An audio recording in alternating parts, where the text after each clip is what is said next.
한 주간 동안 주의 은혜 가운데 평안하셨습니까? 1부 때 이렇게 힘이 없었는데 2부 때는 괜찮을 줄 알았더니 2부도 더 힘이 없네. 다시 한번 할까요? 한 주간 동안 주의 은혜 가운데 평안하셨습니까? 아멘. 옆에 사람이 잘 사랑합니다. 축복합니다. 네. 제목이 있습니다. 같이 읽겠습니다.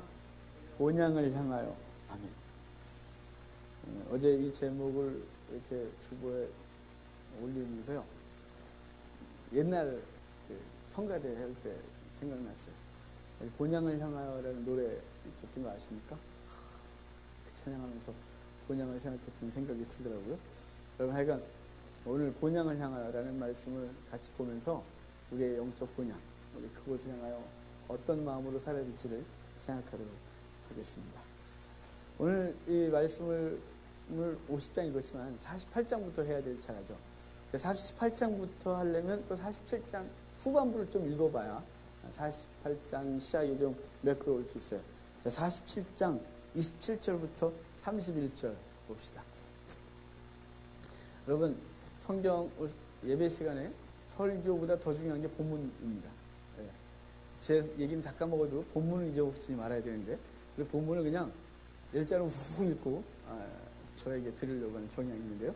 여러분, 설교자보다 더 중요한 게 본문 말씀입니다. 그러니까 본문 읽자 그럴 때 왜 읽을지를 생각하고 또박 생각하면서 여러분의 영적 이성을 좀 작동시켜야죠. 작동시켜서 읽어야 돼요. 27절부터 31절까지 한 절씩 읽도록 하겠습니다. 제가 먼저 읽을게요. 이스라엘 족속이 애굽 고센 땅에 거주하며 거기서 생업을 얻어 생육하고 번성하였더라.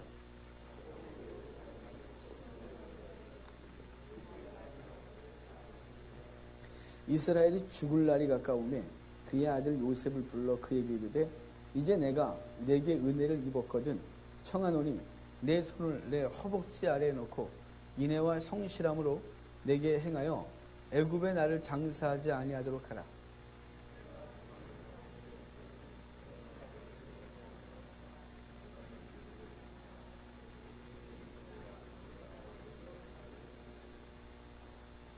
제가 왜 자꾸 읽냐면 어쩜 이렇게 하나도 똑같이 읽지 못하죠. 빨리 읽는 분들은 천천히 읽는 분들에서 이렇게 스텝을 맞춰주십시오. 31절 같이 읽겠습니다. 야곱이 또 이르되 내게 맹세하라 하매 그가 맹세하니 이스라엘이 침상머리에서 하나님께 경배하니라. 아멘. 여기 보면요, 야곱이 이제 이곳에 죽을 때가 됐어요. 130세 와서 17년 살았어요. 애굽에서 그렇게 살고 이제 죽을 날이 된 걸 알고 자녀들에게 유언을 해요. 그 유언이 뭐냐면 내 뼈를 가지고 가서 조상의 땅 헤브론에 가서 묻어라, 이 얘기를 해놓습니다. 지금 유언이 뭐냐면 내 뼈를 내가 죽거든 나의 유해를 갖다가 그곳에 가서 묻으라는 게 유언이에요. 그리고 그러면서 29절에 한 독특한 행위를 또 한 번 하죠. 그 요셉의 손을 갖다가 자기의 허리 아래 내가 누르는데 여기 허벅지 아래에 들어가는데 그 안에 넣는 언약이에요. 이 언약 이미 예전에 한번 봤어요. 아브라함이 그의 아들 이삭의 아내감을 찾아오라고 그의 종 엘리에셀을 보내면서 그 엘리에셀의 손을 자기의 고안 안에 넣게 하고 약속하게 했어요. 반드시 그 땅에서 친족 중에 딸 하나를 데리고 오는 것으로, 데려가지도 말고 딴 여자도 안 되고 뭐 이런 거 했었어요.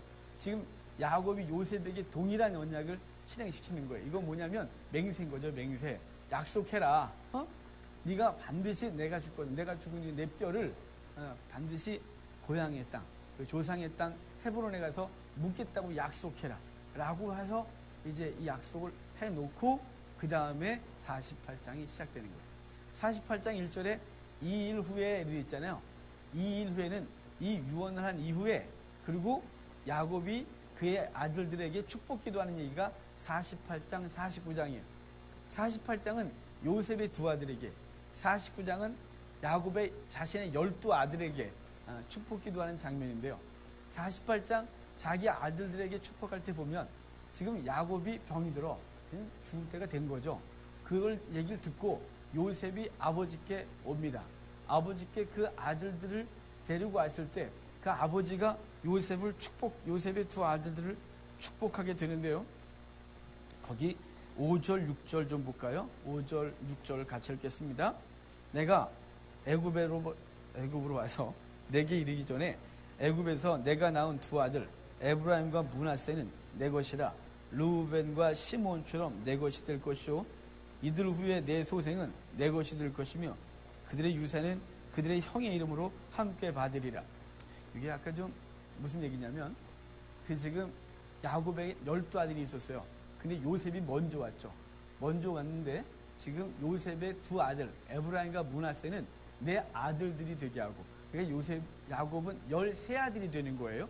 요셉 빠지고. 그리고 요셉에게 그 에브라임과 므낫세를 아버지에게 일단 드리면서 이후에 날 동생들은 그 에브라임과 므낫세가 받을 유산을 걔네들이 받도록 해라, 이렇게 말해주고 있는 거예요. 이 얘기가 뭐냐면 지금 요셉에게 그 요셉의 두 아들을 자신의 아들의 영역 이렇게 위치로 올려주는 것이, 이게 장자인 것이죠. 제가 상속법 말씀드렸었어요. 상속법이 지금 야곱은 12아들이잖아요. 12아들인데 재산을 나누면 13개로 나눠야 되죠. 그래서 둘을 장자에게 주는데 그 장자를 요셉이 차지하는 거예요. 그래서 그 요셉의 아들들이 한 영역씩을 차지하게 될 것을 말씀해 주는 얘기가 이렇게 되는 거죠. 그래서 사람들이 장자권을 누가 가졌어요? 그러는데 유다는 영적 장자권을 가져서 예수 그리스도를 그를 통해 낳고, 육적인 장자권을 요셉이 가져서 두 영역을 얻게 되는 거예요. 그러고 나서 이제 축복 기도하게 되는데 야곱이 이렇게 앉아 있으니까 요셉이 자신의 두 아들을 야곱의 두 손 아래에 하나씩 앉혔어요. 오른손 아래 에브라임, 므낫세를, 그리고 왼손 아래 에브라임. 므낫세가 첫째예요. 첫째는 당연히 오른손 아래, 둘째는 왼손 아래 이렇게 앉혔는데 갑자기 야곱이 손을 훅 바꾸더니 거꾸로 장자에게는 왼손을, 그리고 둘째에게는 오른손을 갖다 놓고 축복 기도를 해줘요. 그 축복 기도하는 내용 먼저 좀 볼까요? 자, 그 내용을 좀 볼게요. 16절입니다. 16절, 48장 16절이에요. 같이 읽겠습니다.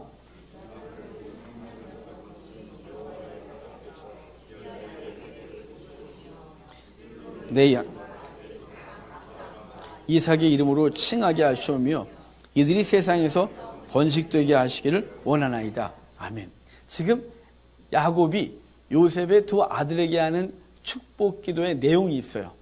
그 내용이 뭐냐면 하나님께서 나를 환난에서 건진 것처럼 이들에게 그 복을 주시고, 이렇게 말하는 거예요. 먼저는 환난에서 건진받는 복, 둘째는 거기 아브라함, 이삭, 야곱의 이름으로 칭하는 복, 셋째는 번식하는 복, 이렇게 주고 있는 거예요. 여러분, 여기 환난에서 건지신 것처럼 이들도 그 복을 달라고 하는데요. 여러분, 주님께서 우리를 이 땅에서 보호하시고 보존하시지만 여러분, 이 땅에 사는 날 동안은 완전한 쉼이 없어요. 여러분, 각자 십자가가 있잖아요. 삶의 어려움들이 있어요. 이 땅이 평안해봐야 얼마나 평안할까요? 주님께서 우리에게 진정한 복은 진정한 환난에서 벗어나는 복은 저 천국에서 거하게 하는 복이에요. 그 복이 우리 속에 있다는 사실을 기억하셔야 돼요. 제가 지난주에도 잠깐 얘기했던 것 같은데, 저 어릴 때부터 하나님 앞 이 땅에 사는 문제는 정말 고민 많았고 이 땅에 살고 싶지가 않았어요. 그래서 그 죽음을 생각하고 딱 서 있으면 뭐가 더 두려운 줄 아세요? 이 땅의 환난보다 더 두려운 건요, 저 지옥에 가서 받을 형벌의 두려움은 너무 무서웠어요. 어릴 때 전 철학자 같았던 것 같기도, 생각을 많이 하고 고민을 많이 하면 생각이 그러겠죠. 여러분, 비교했거든요. 이 땅에서 내가 당하는 어려움들과 환난, 그리고 내가 만약에 지옥을 가야 된다면 지옥에서 받을 환난을 비교해 봤어요. 그 어려움들은 이렇게 당하나 저렇게 당하나 비슷할 것 같은데, 뭐가 제일 걱정이었냐면요, 이 땅에서는 내 어려움과 환난과 고난을 내 스스로가 끊을 수 있겠는데 내가 확 끊어버리면 됐겠단 말이에요. 근데 저 나라에선 자기결정권이 없다는 게 문제예요. 그 형벌이 영원하다는 거죠. 그게 뭐 100년 동안 받을 환난이다. 까짓 거 받아보죠 뭐. 1000년, 까짓 거 받아보죠. 근데 영원하다는 거예요. 뭐 뱀이 저럴 때 지옥에 가면 뱀이 울거리고 구데기가 막 그러고 불이 꺼지지 않고 전갈이 막 찌르고 귀신들이 막 이상한 것들이 막 나타나고 막 우리 주일학교 선생님이 얼마나 무섭게 가르쳤는지 지옥만 생각하면 막 무서웠어요. 그런데 그 지옥은 내가 어떻게 할 수가 없는 거죠. 뭐 뱀을 내쫓을 수도 없고 구데기를 내가 뛸 수도 없고 뭐 아무것도 못하는 자기결정권이 하나도 없는 제가 그래서 어릴 때 생각하다가 죽음 앞에 딱 서서 죽어야겠다 생각을 하는데 이 땅보다 지옥이 더 무서운 거 있죠. 차라리 여기가 훨씬 나은 거예요. 여기서 그래서 내가 마음만 고쳐먹으면 될 것 같기도 하고 그래 내가 몇 년만 참으면 내가 어른이 되면 내 인생을 내가 주도할 거니까 그럴 것 같기도 하고 뭐 이러면서 그랬단 말이에요. 여러분 환난에서 면하게 하시는 복인데요. 여러분 이 땅에서 환난을 면하게 하시는 것이 한계가 어딜까요? 만족이 될까요? 여러분 지난주에 삶이 만족되셨습니까? 지난주만 같아라 뭐 이렇게 추석 때 한가위만 같아라 그러는데 뭐 지난주만 같아라 뭐 이렇게 하셨습니까? 지난주에 또 다른 불만과 불평과 원망을 가지고 살다가 또 주일날 오셨잖아요. 다음 주는 더 괜찮을까요? 다음 주는 내가 내 인생에 꽃이 피리라 봄날이 오리라 이럴까요? 아니죠. 다음 주도 또 환난과 어려움이 우리 나름의 삶 속에서 육신을 갖고 있는 날 동안 절대로 끊어지지 않을 것입니다. 저주 같지만 안 끊어집니다. 여러분 그렇다면 우리를 환난에서 벗어나게 하시는 복은 진정한 것이 뭘까요? 그리스도 안에 있는 것이죠. 정말 그분과 교통하고 이 땅에 사는 날 동안 주님과 교통하고 주 안에서 누리는 평강이에요. 주님이 우리에게 이미 안식을 주셨거든요. 이미. 하지만 아직 완성되지 않은 안식이라서 완전한 안식은 저 나라에서 얻는 거예요. 그러니까 이 땅에서 받는 모든 환난뿐만 아니라 영원히 받을 환난에서부터 우리를 건지신 하나님의 복이 우리 있다는 사실을 기억하고 그 은혜에 감사하며 그 안에 머무르는 우리가 되기를 바라요. 출애굽한 이스라엘 백성이 만나를 마라의 물에서 고통을 모르여 지팡이를 통해 단물되게 하셨어요. 나무를 통하여. 그리고 그 다음에 얻었던 장소가 엘림, 완전한 쉼이라는 것이죠. 여러분 주님께서 우리에게 환난에서 벗어나게 하시는 복을 우리에게 주셨다는 것을 알고 그 복을 누리는 우리가 되기를 바랍니다. 세상에선 줄 수가 없고요. 주님만 해주셨다는 사실을 알고 주님께 더 가까이 주님과 더 깊은 묵상을 하고 영원한 나라에 세워질 그 나라를 소망하시길 바라요. 두 번째 받는 복이 뭐예요? 여기 아브라함과 이삭과 야곱의 이름으로 칭하는 복이에요. 뭐 그분의 이름으로 칭하는 게 뭐냐? 이건 뭐냐면 하나님의 백성의 복이에요. 성도라는 이름을 갖고 살아가는 복이에요. 여러분 이것만큼 더 큰 복이 없어요. 여러분 성도로 칭함받는 우리가 되기를 바랍니다. 교회 내에서 목사, 장로가 대단합니까? 여러분 성도 아닌 장로도 있고 성도 아닌 목사도 있어요. 이상하죠? 저기 최순실 씨 아버지 성도 아니에요 그분. 근데 오늘 갑자기 목사 됐잖아요. 성도 아닌 목사 있고요. 성도 아닌 장로 있고요. 성도 아닌 집사도 있어요. 가장 존귀한 게 뭘까요? 성도예요. 거룩한 백성, 하나님의 백성 되는 놀라운 복이 있다는 말이에요. 성도라 칭함받는 것만큼 자부심이 자랑스러운 것이 없음을 알고 성도인 것을 행복하게 여기기를 바랍니다.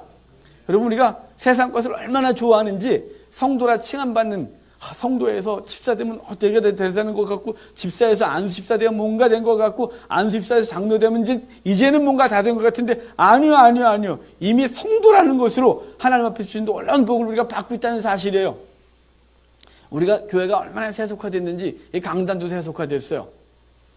가운을 입고 안 입고는 뭐 괜찮아요. 입어도 괜찮고 안 입고도 괜찮고. 근데 제가 그랬잖아요. 여기 세 줄. 이거 세 줄은 예배 때 쓰는 옷이 아니에요. 이 줄은. 이 세 줄은 박사 가운이거든요. 이 박사 가운을 입고 강단에 쓰면 안 되는 거예요. 박사보다 더 귀한 건 목사고요. 목사보다 더 귀한 건 성도예요. 아시겠습니까? 우리가 성도라고 칭함받는 이 놀라운 은혜를 갖고 있다는 사실을 기억하고 이 자부심으로 이 땅을 살아가는데 부족함 없기를 바랍니다. 세 번째 복이 뭐예요? 여기 번식하게 한대. 번식 그러니까 느낌 이상해요. 무슨 소돼지 된 것 같잖아요. 새끼를 많이 낳고 알 많이 낳고 막 이래야 될 것 같은. 여러분 번성케 하는 복이죠. 하나님께서 우리에게 놀라운 복을 주셨어요. 주의 백성으로서 영적 그리고 육적인 번성의 복을요. 주님께서 이렇게 약속하셔서 주 예수를 믿으라 그리하면 너 안에 복을 얻게 구원을 얻겠다고요. 우리가 이미 영적 복을 받았고 이 복을 받은 것을 통하여 우리 집안이 그리스도 안에 들어오게 된다는 사실이에요. 사도행전 16장 31절은 너무 중요한 얘기예요. 주 예수를 믿으라. 그리하면 너와 내 집이 구원을 얻겠다. 저는 이 말을 철저히 믿는 사람이에요. 우리가 여러분 중에 믿음의 일대가 있습니까? 여러분 어려울 것입니다. 환란이 있을 것이고 이제 그 가족들과 충돌이 있을 것이고 이제 여러 가지 일을 당하겠죠. 하지만 여러분 그 복 때문에 그 가정에 복음이 들어가고 있다는 사실을 기억하시기를 바라요. 잃어버렸던 영성이 있었던 집안이 있다면 내가 그 영성을 회복하고 있다라고 하면 너무 감사한 줄 아셔야 돼요. 그 놀라운 것이죠. 왜냐하면 그를 통하여 이제 영적인 것들이 그 가정에서 다시 살아날 것이기 때문에 그래요. 놀라운 복인 거죠. 마태복음 13장에 씨 뿌리는 비압부터 시작해요. 밭에 씨앗을 뿌리고 그것이 자라나면 어떻게 해요? 겨자씨와 누룩처럼 어마어마하게 자란대요. 그래서 그것으로 인생을 걸래요. 보화를 사고 진주를 사듯이. 그리하면 때가 되었을 때 하나님의 나라에 그 집으로 그 물고기 비유를 통하여 그물 비유를 통하여 하나님께서 인도하실 걸 말씀하고 있는 거예요. 거기에 중요한 게 씨앗이에요. 그 씨앗인 복음이에요. 그 복음을 뿌려 번성케 하는 복이 우리 가운데 있는 것입니다. 여러분 우리가 나만 예수 믿고 나만 평안하고 나만 천국 가면 되지. 여러분 그렇게 이기적으로 사시면 안 돼요. 지금 우리 한국교회는 그 이기적인 신앙 때문에 다 무너져 가고 있는 거예요. 이 복음 때문에 우리는 120년 전에 선교사들이 우리에게 와서 목숨을 잃었어요. 우리 믿음의 선진들이 이 복음 하나 때문에 목숨을 잃었어요. 이제 우리는 복음 때문에 목숨을 잃지 않는다고 하지만 여러분 이 복음이 무너지면 우리의 후대들은 예수 믿기가 힘들어질 거예요. 우리는 뭐 혜택할까요? 이제 번성케 하는 복. 세상에서 잘 먹고 잘 사는 복이 아니라 예수 그리스도 복음을 뿌리고 그 복음을 해 새로운 생명을 만들어내고 또 다른 영혼들을 만들어내는 복이 우리 가운데 있다는 사실을 기억하고 이 복이 우리 속에 충만하기를 바랍니다. 그렇게 놓고 이제 17절 봐요. 17절 야곱이 그렇게 기도를 했더니 요셉이 뭐 하는지. 자, 요셉의 얘기를 볼까요? 17절에 요셉이 그 아버지가 기뻐하지 아니하며 아버지의 손을 들어 에브라임의 머리에서 므낫세의 머리로 옮기고자 하여. 이게 축복의 내용 때문이 아니라 행위 때문에 기뻐하지 아니하고 지금 기뻐하지 않는 거예요. 그래서 이렇게 아버지 잘못됐다고 왜 그러시냐고 그래서 손을 이렇게 띄어갖고 옮기니까 알아 나도 알아 라고 말씀하시면서 이 작은 자가 더 큰 복을 받을 것이라고 말씀해 주고 있는 거예요. 여러분 창세기를 보면 하나같이 장자와 차자가 다 바뀌는 게 있어요. 이것 때문에 저 많이 힘들었어요. 왜 그럴까? 왜 장자와 차자는 왜 다 바꿔놨을까? 창세기는 어떻게 하나도 예외가 없을까? 이게 저의 고민이었어요. 주석을 뒤져도 안 나오고 어디에서 물을 데도 없고 그리고 확 답답해할 때 이 성경의 답이 저 갈라디아서에서 나왔어요. 여러분 우리 성경에 창세기에 있는 이야기를 한번 뒤집어 보면 다 바뀐 거 알 수 있어요. 아담과 하와의 아들들 중에 가인과 아벨이 바뀌어요. 가인이 버림받고 아벨이 하나님의 백성으로서 살아가고 결국은 그가 가인에게 죽지만 그를 대신하여 셋을 대신하여 주시고 하나님의 영적 계보가 그를 통해 이어지는 걸 보게 하는 거예요. 아브라함의 두 아들 이스마엘과 이삭.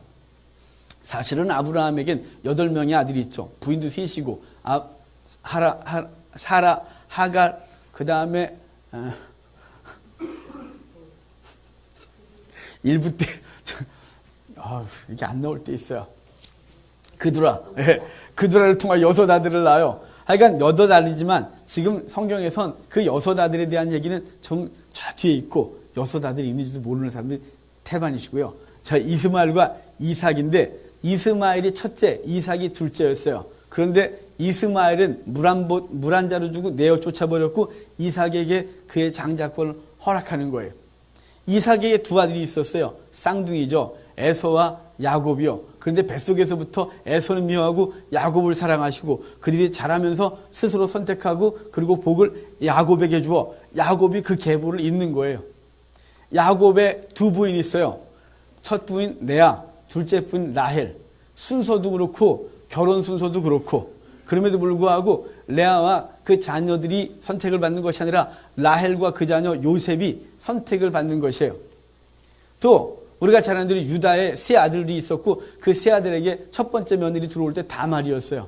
다말과 함께 2 아들이 죽고 그 다말을 통하여 유다가 잠자를 나고 쌍둥이를 낳죠. 첫째가 세라, 둘째가 베레스예요. 원래. 그런데 갑자기 세라가 나오느라고 쑥 들어가고 베레스가 터치고 나오면서 그들의 이름이 베레스와 세라. 여기도 또 첫째가 둘째에게 밀려요. 그리고 이제 오늘 본문에 요셉의 두 아들도 또 장자와 차자를 바꿔버렸어요. 아니 왜 장자를 이렇게 미워하시고 차자를 사랑하실까? 여러분 그들을 인간적으로 미워하고 인간적으로 사랑하는 얘기를 하고 싶은 것이 아니에요. 주님께서 말씀하고 싶은 이유가 무엇이냐면 갈라디아서 4장에 이 상속 그 하나님의 나라를 유업으로 받았다는 걸 이야기를 하면서 아브라함에겐 두 아내가 있었다. 사라와 하갈이다. 이렇게 말해요. 사라는 예루살렘이라고 말하고 하갈은 신의 산이라고 말해요. 그리고 하갈을 통해서 낳은 이스마엘을 육적인 것을 통해 낳았다고 말하고 육신을 통해 낳았다고 말하고 이삭을 사라를 통해 낳은 이삭을 약속을 따라 낳았다고 말해요. 그러면서 육신을 따라 낳은 것은 상속권 얻지 못하고 내어 쫓김을 받고 오직 약속을 따라 낳은 자가 상속자라 칭함을 받을 것이라고 말해주고 있는 거예요. 지금 육체를 따라 낳았다, 약속을 따라 낳았다 이 말을 계속 반복하는 것은 뭐냐면 여러분 첫째들은 육체를 따라 낳아 자동적으로 장자가 되는 거예요. 아니 우리 애들 중에 나 장자 될래 제비뽑고 할까 아빠 이렇게 말하는 놈이 없어요. 그냥 태어나면 걔는 그냥 육신을 따라 무조건 장자가 됐어요. 그래서 걔는 상속권이 자동으로 되는 거죠. 둘째는요, 지가 아무리 몸부림을 쳐도 안 되는 거예요. 아버지가 틀기 전까지는 절대로 안 되는 거죠. 그래서 둘째들은 뭐는 거예요? 육체를 따라 상속권을 얻지 못했지만 뭘 따라요? 약속을 따라. 하나님이 약속하시고 부모가 축복으로 약속하고 그 약속을 따라 둘째들이 상속자가 됐고 첫째들은 육체를 따라 낳았지만 상속권을 얻지 못했고 창세기는 그걸 계속 얘기를 해주고 있는 거예요. 이걸 출애굽기 오면 두 돌판으로 다시 사인을 줘요. 창세기 31장 맨 마지막 절에 모세가 시내산에서 돌판을 받았어요. 주님께서 친히 깎으셔서 친히 쓰신 앞뒤를 빽빽하게 쓰신 율법을 받아 내려오다가 그 송아지를 보고 열받아갖고 깨부셔갖고 갈아서 먹여버리고 33장에 하나님께서 함께 가겠다고 약속하고 34장에 돌판 새겨갖고 와. 그 돌판을 다시 깎아서 올라가고 주님께서 거기다 친히 손으로 쓰어주셨어요. 그리고 그것을 받아 갖고 와요. 신명기는 그걸 이렇게 해석해요. 첫 번째 돌판, 다시 주신 돌판. 그리고 신약에서는 이걸 이렇게 말해요. 첫 언약, 옛 언약. 첫 언약은 율법이요, 새 언약은 예수 그리스도를 통한 복음을 통한 언약인 것이에요. 옛 언약, 율법을 통해서 거룩하게 되고자 하는 게 육체를 따라 무엇인가 나으려고 하는 것이고 약속을 따라 난 이 복음을 통하여 예수 그리스도가 내 죄를 짊어지고 죽으시고 그것을 믿기만 하면 구원을 얻겠다고 하는 것이 약속을 따라 난 아들을 얻는 것이에요. 율법은 폐허지고 복음이 새롭게 쓴 것이에요. 옛 언약은 사라지고 새 언약 그리스도를 통하여 새롭게 우리에게 주어진 것이에요. 무슨 얘기하는지 아십니까? 그래서 지금 야곱이 이렇게 하고 있는 걸 요셉이 싫어하고 사람들이 다 싫어해요. 말이 되니? 아니 똑바로 산 놈은 지옥 가고 교회 가서 예수 믿으면 천국 가고 말이 되니? 우리는요 아까도 조금 말씀드렸지만 우리는 지난 한 주간을 부끄러움 없이 산 사람이 아무도 없다는 사실이에요. 아무도. 여러분 저에게 투시 은사가 없는 걸 감사하게 여기셔야 돼요. 제가 투시 은사가 있으면 여러분 다 죽었어요. 보자마자 뭐지 됐구만 막 이러면서 여러분이 없는 걸 또 제가 감사해요.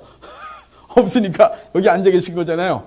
강단에서 멋있게 말하는 황 목사가 괜찮으려니 하고 여러분 우리는 육체를 따라 우리 영혼의 구원을 얻을 방법이 없어요. 천국을 상속권으로 받을 방법이 없다 이 말이에요. 그게 아니라 약속을 따라 하나님께서 예수 그리스도를 우리에게 보내시고 그가 우리의 죄를 짊어지고 그가 죽으심으로 우리에게 천국을 유업으로 얻겠다는 그것을 믿음으로 얻는 의 그것으로만 장자권을 얻게 되는 것이에요. 저와 여러분이 그 은혜가 있다는 사실을 기억하시기를 바랍니다. 지금 48장에서 그 얘기 우리에게 하고 싶은 거예요. 창세기에서 계속 장자 찾아 바꾸면서 48장이 마지막으로 그걸 말씀해 주시고 그것을 통해 우리가 하나님의 나라를 유업으로 얻었다는 놀라운 은혜가 있는 것입니다. 이제 그러고 나서 49장에 12아들을 축복해줘요. 12아들, 여기선 에브라임과 므낫세가 아니고 요셉이 들어가서 축복 기도를 받게 되는데 앞부분 4명에 대한 얘기를 좀 보고 그리고 넘어갈게요. 자, 49장 3절을 보면 여러분이 이제 눈으로 보세요. 르우벤에게 축복 기도를 해주는데요. 르우벤은 축복이 아니라 저주를 받아요. 왜냐면 너는 내 침상을 더럽혔대요. 창세기 35장에 베델에서 이제 하나님 만나고 내려오고 그러고 나서 그 유모 드보라가 죽고 그리고 라헬이 해산하다 죽는데 그 죽음 이후에 이 므낫세가 비라를 건드려요. 그것 때문에 분노하거든요. 여러분, 이 므낫세가 첫째 아들 므낫세가 육적 장자였지만 그가 이 비라를 범함으로 아버지께 벌을 받는데 뭐라 하냐면 너에겐 탁월한 자가 안 나올 거래요. 그래서 르우벤 지파는 이스라엘 역사 속에서 단 한 명의 지도자도 없어요. 유명한 장군도 없고 사사도 없고 왕도 없고 아무도 선지자도 아무도 안 나와요. 르우벤 지파는 완전히 제가 아까 조금 므낫세 그랬죠. 르우벤 지파는 알아서 듣고 계시잖아요. 르우벤 지파는 완전한 저주파 지도자가 없어요. 그 다음에 둘째, 셋째 대행은 한꺼번에 얘기해요. 시몬과 레위죠. 시몬과 너희는 잔해하는 칼이래요. 너희의 칼은 거기 5절 보면 그 칼은 폭력의 도구다 이렇게 말해요. 여러분, 그들이 창세기 34장에서 디나와 강간 사건 때문에 세겜 성사들을 다 죽이고 도망오게 되거든요. 그때 야곱이 급하게 도망오고 베델로 올라갔다 오다가 라헬이 죽어요. 지금 야곱은 절대로 잊지 않는 거예요. 그들의 잔해하는 칼을. 그들이 세겜 성사들에게 할례를 명하게 하고 그 할례로 고통당할 때 다 죽여버렸었잖아요. 그들을 이렇게 말하는 거예요. 너네는 폭력의 도구다. 너희의 칼은. 여러분, 우리에게 이미 칼이 있다는 사실 아십니까? 여러분의 칼 갖고 있습니다. 뭐 돌코칼날, 뭐 이런 거 주방 좀 이거 말고요. 우리에게 무슨 칼이 있냐면 하나님 우리에게 주신 은사라는 칼이 있어요. 은사 그러니까 또 방언하고 예언하고 기도 뭐 이런 것만 생각하지 마십시오. 은사, 칼이 쓴 하나님 선물인데 그 사람이 세상에서 예술적인 은사가 있든지 말씀을 가르치는 은사가 있든지 기도의 은사가 있고 누구는 재물을 많이 벌 수 있는 은사가 있고 누구는 명예로운 은사가 이 은사들이 있어요. 근데 그 은사 갖고 폭력의 도구가 되고 있단 말이에요. 우리가. 그럼 폭력의 도구란 그것을 가지고 하나님의 영광이 아니라 자기의 유익을 위하였을 때 폭력의 도구가 되는 거죠. 누군가를 해하고 누군가를 업신여기고 이럴 때 우리가 그 도구를 사용한다면 하나님 앞에 이 벌을 받을 것이에요. 여러분, 우리는 낮고 힘없고 연약할 때 항상 기억하셔야 돼요. 그때는 자기에게 주어진 것 갖고 폭력의 도구로 사용하는 사람이 아무도 없어요. 왜냐하면 그깟 거 사용해봤자 다시 딴 사람한테 죽을 것이기 때문에 감히 그 칼을 빼질 않아요. 근데 좀 높아지고 힘이 세지면 그 칼을 뽑기 시작하는 거죠. 왜냐하면 그 칼에 대항할 자가 아무도 없다는 걸 우리가 본성으로 알고 그 칼은 폭력의 도구로 사용되는 거예요. 여러분에게 주신 하나님의 은혜, 그 은혜의 복들을 폭력의 도구로 사용하지 않기를 바랍니다. 그것을 갖다가 그렇게 쓰면 여기에 하나님이 그들을 흩으시는 일이 벌어져요.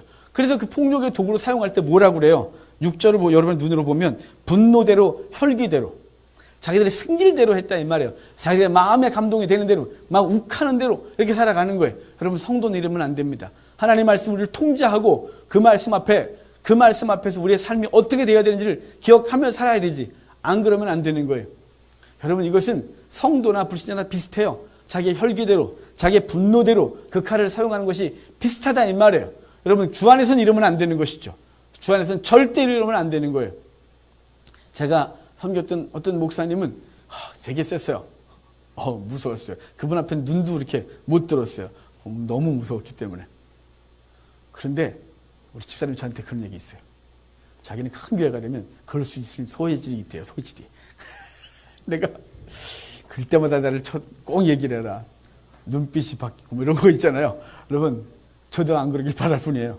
우리 속에 그 본성이 있어요. 언제든지 내 힘이 세지고 내가 어느 위치에 있으면 나에 있는 칼을 들어 휘두를 준비가 되어 있는 모습이 우리 속에 있다는 사실을 기억하고 여러분, 혈기대로 분노대로 우리의 칼을 휘두른 자가 되지 않기를 바라요. 그런데 이것 때문에 이들은 흩어질 것이거든요. 흩어지겠다 그러잖아요. 그래서 이 예언이 어떻게 성취되냐면 이 신명기에 모세가 이스라엘 12지파를 축복기도 하는데 시므온 지파가 없어요.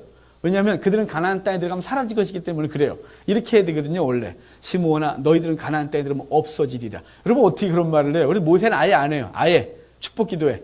그럼 레위인은 어떻게 되냐? 48개 성으로 흩어져 살아요. 그것도 은혜를 입은 거죠. 사라지는 것도 낫잖아요. 어떻게 되냐면 출애굽기 32장에 그 모세가 두 돌판으로 송아지를 부시고 그걸 갈아서 모든 백성이 먹인 이후에 이렇게 말해요. 하나님의 편자는 나오라고. 하나님의 편의 선자들. 하나님의 편의 선자들이 레위인들이 쫙 몰려 나오는 거예요. 그들에게 너희는 칼을 들고 이들을 치래요. 그래서 칼을 들고 레위인들이 치기 시작해서 하나님의 분노를 삭히는 일이 벌어져요. 이때 레위인이 그동안 잘못 썼던 칼을 바르게 쓴 거예요. 이때는. 여러분, 어떻게 썼을까요? 거룩한 일을 위하여. 하나님의 거룩한 일을 위하여 그 칼을 뽑았고 그 칼을 사용해서 제사장 지파가 되는 은혜를 입게 되어지는 거예요. 여러분, 우리에게 주어진 칼 바르게 사용하셔야 돼요. 이 칼을 잘못 사용하면 칼과 함께 망해요. 예수님이 잡히실 때 말고란 사람을 베드로가 탁 쳐서 귀를 탁 자르잖아요. 예수님께서 말고의 귀를 털고 집어서 흙 털고 이렇게 붙여주시면서 베드로에게 칼을 집어넣어라. 칼과 함께 망할 것이라고 말해요. 칼로 응하면. 여러분, 칼로 그 칼을 잘못 쓰면 망하는 거예요. 근데 우리에게 써야 될 칼이 있어요. 모든 성도가 공의롭게 반드시 써야 될 칼. 그것은 바로 예수님이 그분의 요한계시록에 그분의 입에 칼을 물고 계셨는데 그 칼을 말씀이다 이렇게 말하는데 그 말씀의 칼을 갖고 우리는 끊임없이 사용해야 되는 거예요. 먼저 자기 자신에게 그리고 우리 주변의 복음을 증거해야 되는 거죠. 그래서 그 말씀의 능력을 그 복음의 능력을 히브리서는 하나님의 말씀 살아있고 능력이 있어 우리의 관절과 골수와 심령을 쪼개고 남는다고 했어요. 여러분, 하나님의 말씀이 그 복음의 칼로 증거되어지고 그래서 이 세대의 죄악을 끊어내고 영혼들을 하나님 앞에 건져내는 귀한 도구로 사용되는 우리가 되기를 바랍니다. 세속적 칼 휘두르지 마시고 우리가 하나님께서 주신 이 복이란 복을 그 쓸데없는 칼을 휘두르는 데 사용하는 어리석은 자가 되어 흩어짐을 당하는 자가 되지 않기를 하나님 앞에 항상 깨어 있으셔야 됩니다. 그 다음에 유다지파가 복을 받는데 유다지파는 찬송이라고 말하고 그리고 그의 집안에 규와 홀이 끊어지지 않겠다 그래요. 지도자가 계속될 것이라는 거죠. 그리고 사자와 그의 옷이 포도주에 젖을 것을 말씀해 주셨는데 예수 그리스도가 이 땅 가운데 심판자로 그리고 그가 심판자로 되기 전에 그가 십자가에 죽으시면서 그의 피가 옷에 묻고 후에 그분은 심판자로서 포도주를 밟아 그 옷에 그 포도주가 다 적셔지듯이 심판자로 올 것을 말씀해 주시고 있는 것입니다. 유다지파를 통해 그리스도가 올 걸 말씀해 주고 있어요. 그리고 뒤에 쭉 해서 나머지 아들의 얘기를 간단하게 이야기를 해놓고 이제 뒤에 다시 야곱이 유언을 해요. 자, 야곱의 유언 한번 더 볼까요? 29절 봅시다. 29절에 49장 29절 같이 읽겠습니다. 그가 그들에게 명하여 이르되 내가 내 조상들에게로 돌아가려니 나를 햇사람 에브론의 밭에 있는 굴에 우리 선조와 함께 장사하라. 예, 다시 말하는 거예요. 유언 다 해놓고 축복기도 해놓고 나 죽을 건데 내 뼈 반드시 헤브론에 갖다 묻어 라고 말하고 50장에 죽는 거예요. 야곱이 죽으니까 바로의 장례와 동일한 장례를 치러줘요. 70일 장례죠. 70일 동안 뭘 하냐면 향을 미라 만드는 거예요. 내장 빼고 그다음에 뭐 심장에 항아리 넣고 뇌는 싹 빼고 그다음에 솜 집어넣고 향 집어넣고 안 썩게 아주 이렇게 잘 만든 미라는요 형태가 그대로 유지되어 있어요. 삐쩍 마른 미라 말고요. 하여간 미라를 70일 동안 그 미라 만들어서 장례를 치러야 되는데 요셉이 그 일을 행하면서 뭘 기억했어요? 아버지의 유언. 반드시 이 뼈는 어디로요? 헤브론 갖다 묻는 거예요. 그래서 그걸 기억하고 바로한테 나아가 우리 아버지 유언인데 우리 아버지의 뼈를 헤브론 갖다 묻도록 허락해달라 그래서 그 70의 후손들이 다 가고 그리고 바로의 관리들이 다 따라가서 헤브론에 가서 야곱을 장사 치내는 얘기가 첫 번째 얘기예요. 여러분, 야곱의 장례는 뭘 말하는 거냐면 반드시 출애굽할 걸 얘기를 하고 있는 거예요. 지금 애굽이 고향이 아니라는 거예요. 우리의 고향은 애굽이 아니라는 거예요. 애굽이 아니고 내 고향 어디냐? 우리의 고향은 어디냐? 헤브론이다. 우리가 본향이 여기다. 이 본향에 가서 우리 묻혀야 될 것이고 반드시 본향으로 나아가야 될 걸 선언하고 이야기해주고 그리고 모든 사람들, 이스라엘 사람들과 애굽 사람들 모두에게 우리의 고향, 본향이 어딘지를 알려주고 있는 거예요. 후에 70여 년 후에 요셉이 죽어요. 요셉이 죽으면서 요셉도 마찬가지로 70을 장례에 치내고 가서 묻힐 수 있지만 요셉의 유언은 달라요. 자, 요셉의 유언 좀 볼까요? 우리가 오늘 읽었었어요. 24절 같이 읽겠습니다. 요셉이 그의 형제들에게 이르되 나는 죽을 것이나 하나님이 당신들을 돌보시고 당신들을 이 땅에서 인도하여 내사 아브라함과 이삭과 야곱에게 맹세하신 땅에 이르게 하시리라 하고 지금 난 죽을 거니까 내 뼈를 여기 갖고 있다가 하나님께서 우리를 반드시 이끌어내실 거니까 그때 우리 아버지가 내게 주신 세겜 땅 거기다 갖다 묻으라고 이야기를 해놓고 여기 입관했다 이렇게 말하고 있는 거예요. 왜 요셉은 가지 않고 여기 있으면서 후에 그 후손들이 후손들에게 내 뼈를 가져가라고 할까요? 여긴 요셉의 장례를 통해서 뭘 얘기를 하고 싶은 거냐면 하나님이 반드시 우리를 이끌어낼 것이라는 약속을 기억해라 이 말이에요. 여기에 머물지 말고 막 계속 하나님께서 이끄실 때까지 기다리고 이끄시면 반드시 나가라고 말하고 있는 거예요. 그러니까 야곱의 장례는 출애굽을 선언한다면 요셉의 장례는 출애굽 시키실 하나님의 약속을 기억하고 기다렸다가 그때 나아가라고 말해주고 있는 거예요. 여러분 오늘 처음에 우리가 읽은 것부터 지금까지 야곱의 유언과 장례와 요셉의 죽음 그리고 요셉의 유언 이걸 봤어요. 거기 뭘 말하고 있는가요? 본향이요. 우리의 본향이 어딘지를 계속 잊지 않고 살고 있는 거예요. 여러분의 본향은 어디입니까? 저는 강원도 철원군 갈마른 문해리 1110번지입니다. 지금 거기가 아무도 없습니다.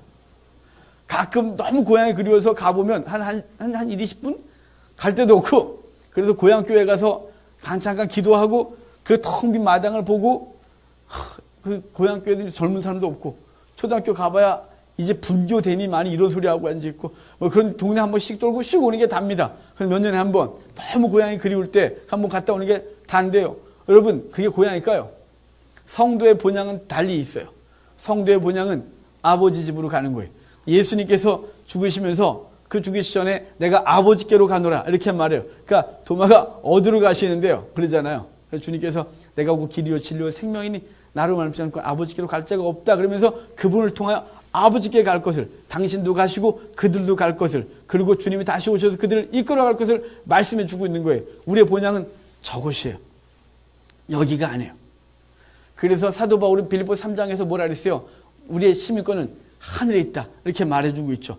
여러분 이 땅이 본향이 아니에요. 이 땅이 본향이 아니라면 이 땅에 너무 많은 것, 이 땅에 너무 많은 마음 두시면 안 돼요. 그러면 갈 마음이 안 생겨요.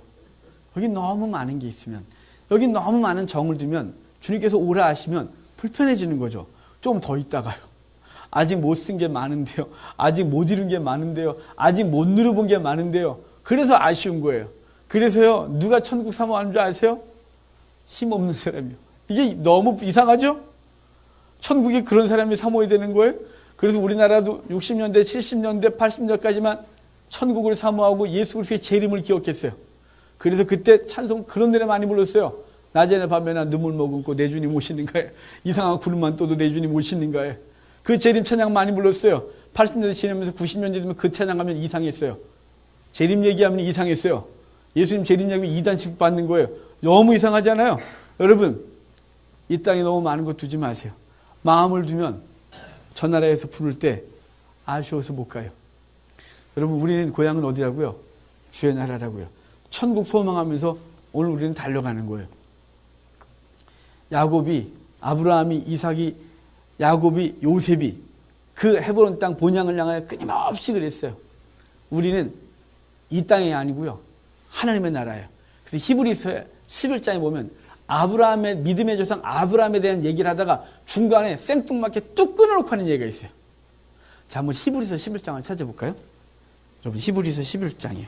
저 줄에 가셔야 돼요. 신약성경 366쪽에 있어요. 신약성경 366쪽에 히브리서 11장 13절부터 16절까지.